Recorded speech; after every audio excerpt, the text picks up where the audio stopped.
Linux powers a vast majority of the internet. The most common way you might have encountered Linux is most WordPress servers, most web host servers out there are Linux when possible because they are fast, powerful, and affordable. My personal website and almost all of my client websites run on Linux-based either virtual private servers or dedicated servers. And we're in some real trouble here. There's a battle going on in the Linux community that affects almost everyone who uses the internet, not just the actual developers who contribute to the open source of Linux.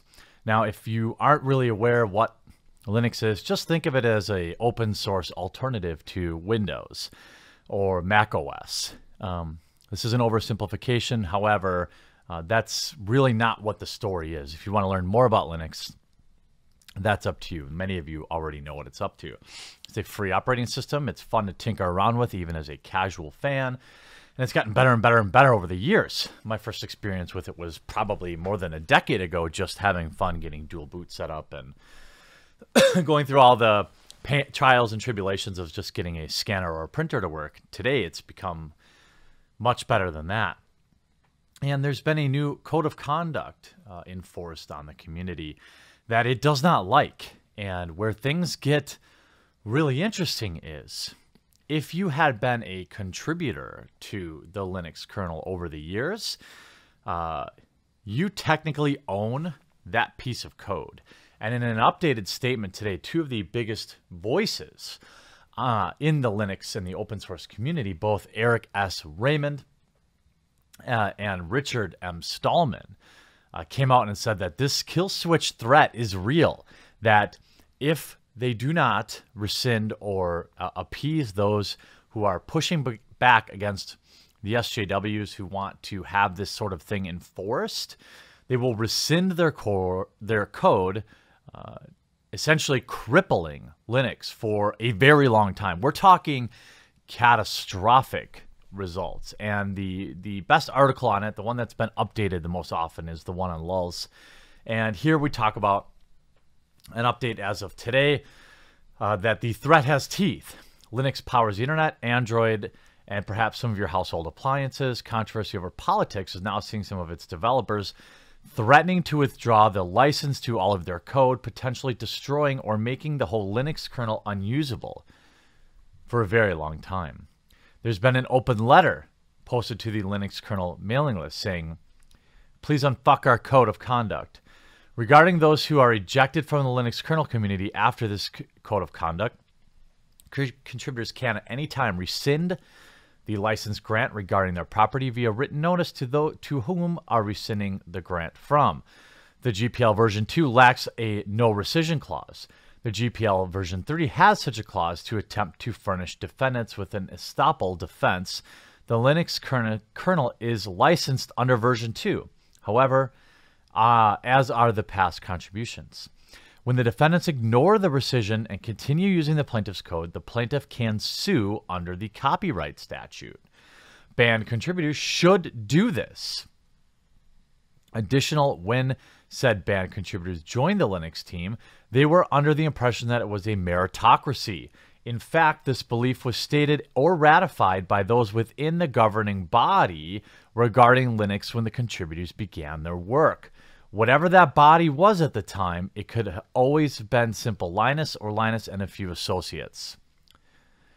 The remuneration of the work was implied to be, or perhaps stated to be fame as well as potential increase in the contributor's signature, in addition to membership in the Linux kernel club or association. Max Kern reporting that it's interesting. Apparently, Linux kernel devs can revoke their contributions to the kernel. This gives them some protection in case they are caught up in arbitrary or false code of conduct rulings or ejections from the community. Then they share the Linux kernel, which is basically the code, is licensed under their GPL2 version. Under normal circumstances, that what this license entails is that the code can freely be copied and distributed. The thing that becomes confusing is that whoever authored the code still owns the actual copyright for the code they contributed.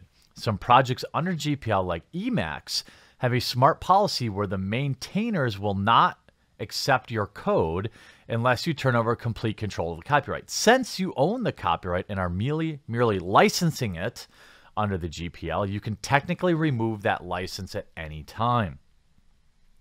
If this threat is put into action, ramifications could include large parts of the internet being left vulnerable to exploits, and companies around the world might even inherit bundles of unwanted legal liabilities. As promised, Laws.com reached out to a variety of the experts, and some of the results are: Richard M. Stallman sent over an email that he says that the license revocation plan is misguided. ESR, on the other hand, told Linux kernel mailing list that he thinks the plan is viable. He continues, first, let me confirm that this threat has teeth. I researched the relevant law and was founding the open source initiative. In the US, there is case law confirming that reputational losses relating to conversion of the rights of the contributor to a GPL project are judicable in law. So, why is all this happening? If you haven't fallen asleep yet. Activists from the feminist and LGBTQ LMNOP community have been trying to force Linux project to join the Contributor Covenant since at least 2015. The Contributor Covenant is an agreement to implement a special code of conduct, frequently COC or COC, aimed at changing the predominantly white, straight, and male face of programming. CC's code of conduct is controversial, particularly because it allows anyone to be banned from contributing code for any reason, usually with no mechanism or oversight for accountability. On September 16th, the pro-COC side got their wish.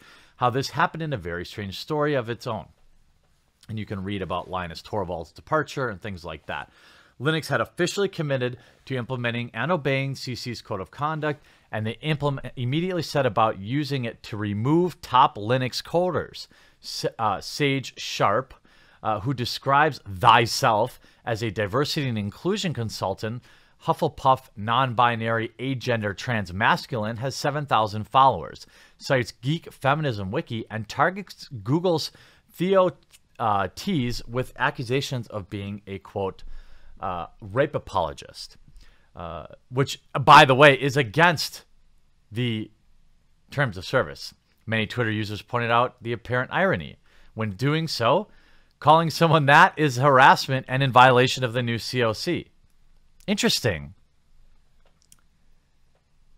Per the new Linux Code of Conduct, unacceptable behavior includes insulting and derogatory comments and personal or political attacks. It seems to me as though calling another contributor a apologist fits both criteria. This is why social justice ruins everything, right? They care more about being right than doing the right thing. They come in. Several users on 4chan's technology board speculate that Theo is targeted first because he famously resisted an Intel backdoor. I'm so glad I resisted pressure from Intel engineers to let dev/random rely on only RD/RAND instruction, to quote the article below. By this year, the Signet enabling project had found ways inside some of the encryption chips that scramble information for businesses and governments, either by working with chip makers to insert backdoors.